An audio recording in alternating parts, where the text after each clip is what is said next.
Hey friends, if you wanted to dotted underline a certain text in Microsoft Word, then please watch this video. Now, here's the interesting thing.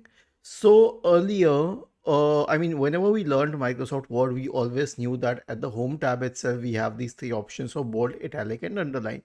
But let's say that I underlined a certain text, I selected it and underlined it.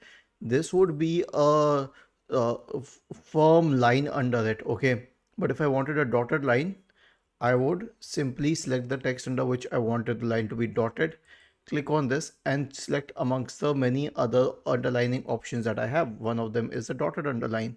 Okay, so part of it is dotted and a part of it is not.